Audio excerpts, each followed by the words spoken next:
Okay, Bismillah. Okay, folks, welcome back to First Past the Post series, Mental Arithmetic Test 15, based on the CEM Durham University style questions, getting the students ready for the grammar test for this year. Inshallah, hopefully they will all pass, my students. Inshallah.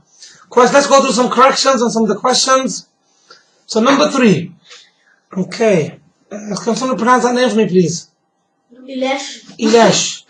And Ashley share £60 in the ratio of 7-5, respectively. How much does Ilesh get? So, that's a nice good question on ratio, dividing ratio. So, everybody pay attention, please. So, we start off with £60. We're going to divide that in the ratio of 7-5. Okay, so just bear with me for the moment. I'm going to do some adjustment to this. So, the first part involves division, and the second part involves multiplication. And Ilesh gets the first part, which is the 7 parts. Now, what do we do with the ratio? We have to divide it by after we have added it up. Oops. Add. Okay, now let's work out this. So 7 add 5 is equal to 12. So we have 60. We divide it by 12. And that will give us an answer of 5. And then you have to do the last part, to multiply by how many parts was Ilesh's, which was 7. So the 5 times by the 7 will give us a total of £35 exactly for that one. Are we happy with that, folks? Yeah? So £35. There's just one point here. Make that a bit more. Okay. So number 3 is done. Okay, let's move on. Okay, next question, we're looking at number 5. The perimeter of the square is the same as that of the equilateral triangle. The key word here is equilateral triangle here. And the square is a regular shape with all 4 sides the same. Equilateral triangle is a regular triangle with all 3 sides the same. What is the length of one side of the square? So now, we know this is 16. So let's just quickly change color here. So we have 16 is the side of one of the triangles. We multiply by 3 to give us the total perimeter of the triangle, the equilateral triangle. So 16 times by 3 will give us an answer of 48 centimeters is the perimeter of the triangle. Now we know the perimeter of the triangle is the same as the perimeter of the square. So now what we have to do for the square to work out one length of the square. So 48 is divided by 4. Equals 12. And that will give us an answer of 12 centimeters is the length of one side of the square. That's number 5 done. Okay, next question. Okay. Number 6. A supermarket orders 24 crates of soup. Given that each crate holds 270 cans of soup, how many cans of soup has the supermarket ordered? Now, this question involves long multiplication. So we have, for number 6, 270 cans, hang on a second, 270 cans per crate. And we have 24 of those crates times by 24. So I'm just going to go through this now with you and just recap the long multiplication technique. Okay. So we're going to work this out now. So 0 times by 4 is 0. 7 times by 4 will give you 28. Okay. And then you have 2 times by 4 will give you 8. Add the 2 will give you 10. Now when we move to the next line, we add a 0 first. Then we multiply by the second digit. So 0 times by 2 is 0. 7 times by 2 is 14. And then 2 times by 2 is 4, add the 1 is 5. Now what we need to do, we need to add them up.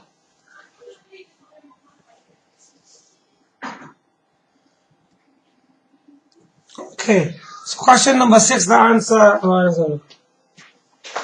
So if you add these up, what we get is 0, 8, 8 at 0, 0 at 4 is 4, and 5 at 1 is 6. So the final answer for number 6 will be 6,480. Okay, right now question number 7. Calculate 7/10 of 5/6. Now the word of mathematically means times. So this is the calculation that we now have. Okay, let's have a look how we're going to do this calculation.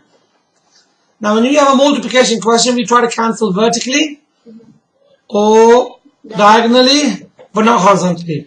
So we can't cancel vertically because there's nothing that will simplify by apart from the highest common factor is 1. That doesn't help. Let's try to cancel this way. So 10 and 5. 5 divided by 5 is? 10 divided by 5 is? You can't cancel that way because 7 is the prime number. Don't have any common factors. So now, once we've cancelled as much as we can, we multiply the top numbers. So 7 times by 1 is 7 and 2 times by 6 is 12. So number 7 should give us an answer of 7/12, and we can fit that in over here. Let's move on to the next question. Question number 9. The bearing of A from B is 90 degrees. What is the bearing of B from A? Okay, now that's going to be, so if you were to draw this one. Okay, for question number 9, I've done this diagram here to explain question number 9. The bearing of A from B is 90. So the bearing of A from B, so you start at north at B, you go around 90 degrees, you get to A. So that's the current diagram. The question now is reverse. What is the bearing of B from A? So we're going to start from the A, face north, go clockwise to get to B. So if that is 90 here, that will also be 90 here. Okay. So the angle that we're looking for is 360 minus the 90. So the angle will be, the bearing will be 270 is the answer. This 270 here. This angle here. Okay, that's number 9 done. Next, number 11. The ratio of boys to girls in a class is 4:5. Given that a teacher picks one student at random to answer the question, what is the probability of the student being a boy? Give your answer as a decimal to 3 decimal places. So, boys to girls. Okay, let's change color here. Okay, number 11. So the probability of we are picking a boy is going to be what? 4 out of. How many kids are there in the class altogether? The ratio was 4 out of 5 is? 9. So the probability of picking a boy is 4 out of 9. So we got that fraction. Now it says here, give your answer. So that is the probability, but once it converts into a decimal to 3 decimal places. This is similar to what we just done in the previous question. Joseph, are we here? Yeah. Huh? Okay. So let's do that question now. So we have 4 divided by 9. So we're going to do bus stop technique. The 9 goes outside, the 4 goes inside. In order to do the question to 3 decimal places, answer, we need to actually do the division to 4 decimal places. So here we go. Let's have a go with that question there. I'm watching you guys. So 9 into 4 it goes 0, remainder 4. 9 into 40 goes, how many 9s in 40? 4. 9 times by 4 is? 4. 9 times by 4 is? 9 times by 4 equals 36. 36. So the remainder now is 4. So how many 9s in 40 is? 4, and the remainder is 4. How many 9s in 40? The answer is 4, and the remainder is 4. Okay. Now, we need to do the question to 3 decimal places. So what we need to do now, oh no, that's wrong color, let's pick a red. We need to stop here. Okay, so let's have a look what we have. We have 1, 2, 3 decimal places. This is called the last digit. This is called the decider. If the decider is 5 or more, we add 1. This is less than 5, so we leave it alone. So our final answer for question number 11 is going to be 0.44 and another 4 to 3 decimal places. Done. That's the final answer for number 11. Next question. We need to make some space. So let's make some space on the left hand side. Okay, question number 12. Express 120 over 160 as a percentage. Now, I've written the fraction down over here. When we convert a fraction into a percentage, what do we do to it? We times it by. To change a fraction into a percentage, what do we do to it? Times by 100. Over 1. Okay, now what we can try to do, we're going to try to cancel, which is simplify. So, I'm going to simplify this one now vertically. Look over here. I'm going to simplify vertically. So, divide that by 10, divide that by 10. Cancel it down again. Divide that by 4. Divide that by 4, which gives you 4. So, I got 3 quarters there. So, I got 3 quarters times by 100. So, that's another way for us to look at this question. What's 3 quarters times by 100? 3 quarters times by 100 will give us what? 3. Come on, what's 3 quarters of 100? 3 quarters of 75. 75%, good. That's done. Okay, if you got that question wrong, can you make sure you got it copied down? Yeah. Have you got that copied down? Did you get it right? I'm copying it. Yeah. It was 3 8. Okay, lovely. Okay, next one. Question number 13. Oh, it's 3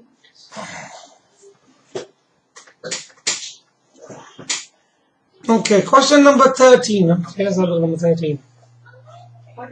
We need to work out the length of this square, first of all, by looking at the measurements.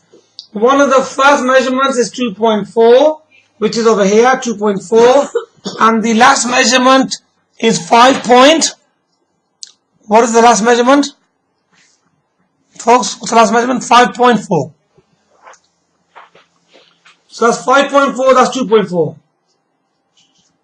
So 5.4 minus 2.4 will give us an answer of 3 centimeters, the length of one of the squares. So you got 3 centimeters, the length of one of them. And what we've been asked to work out for number 13. For number 13, we have to work out the area. So the area of a rectangle stroke square is the same as length times by width. Now because the square has the same length and width, so it will be 3 times by 3. So 3 times by 3 will give us an answer of 9 centimeters squared. And the units have already got it. So all we have to do here is put the answer in there. And now we're going to move on to the next page. Number 15. Area of parallelogram is going to be the base times by the perpendicular height. The perpendicular height means the height which is at right angles to the base, which in this case is the 9. So we got 6 times by 9. So 6 times by 9 will give us the answer that we need here, which is 54 centimeters squared. Number 16. Okay. Number 16, the time now is 16:36. What was the time 3¼ hours ago?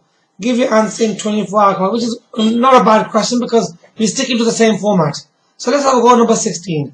So we start at 16:36. We have to minus from that 3¼ hours. So that's 3 hours and 15 minutes. Okay. So 6 take away 5 will give you 1. 3 take away 1 will give you 2. And then we have 16 take away 3, that will give you 13. So the final answer in 24 hour clock, because we're already in 24 hour clock anyway, will be 13. I'll make the dots a bit more kind of darker so they stand out so you don't get confused. 13 over 21. 13 dot 21. Number 17. What is the 7th cube number subtracted from the 10th cube number? Right, we have to change the color here. So the 7th one subtracted from the 10th one. There you go. So you have the 10th cube number is 10 cubed minus the 7th cube number is 7 cubed. And that's number 17. So 10 cubed is equal to 1000. And 7 cubed is equal to, so 7 cubed is equal to 343. How do we work that out? That's worked out by 7 times by 7 times by 7. So that's the answer so far. So now we need to do 1000 minus 343, and the final answer will give us 657. So number 17 is 657. Number 18. What is the order of rotational symmetry of a regular polygon with n plus 7 sides?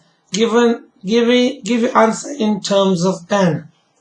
Okay, for any regular polygon, you have the number of orders of rotational symmetry same as the number of sides. So if you have this many sides, we will have the same number of rotational symmetry. So n plus 7 sides, n plus 7 orders of rotational symmetry. Number 19. List the first 4 multiples of 19. So that's just our 19 times table. You need to work that out as you go along. So 19 times by 1, 19 times by 2 is 38, 19 times by 3 is 57, and then last but not least, 19 times by 3 will give you 76. That's done. Number 22. A polygon has n sides. What is the sum of its interior angles? Give your answer in terms of n. And that's the formula which I stated to you on the previous. So you have the number of sides. We take away 2. And then we multiply that by 180, and that will give you the internal angle sum of any polygon, regular or irregular.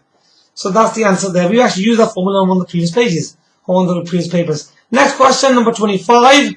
What are the coordinates of points A, which is 3 minus 2, after translation of 4 units to the left and 2 units up? So 4 units left means we're going to take it that way, and 2 units up, we're going to take it that way. So we're going to go minus 4 along the x, and then we're going to do plus 2 along the y. So number 25, the new coordinates will then be minus 1, comma, 0. Okay. So we have 3, take away 4 is minus 1, and then you have minus 2, add 2 is 0. And that's our coordinates done for that one. Number 26. Number 26, the table below shows the number of basketball matches won, drawn, and lost. How many matches in total were won and drawn amongst the 3 teams? How many matches in total were won and drawn amongst the 3 teams? So team 1, team 2, team 3.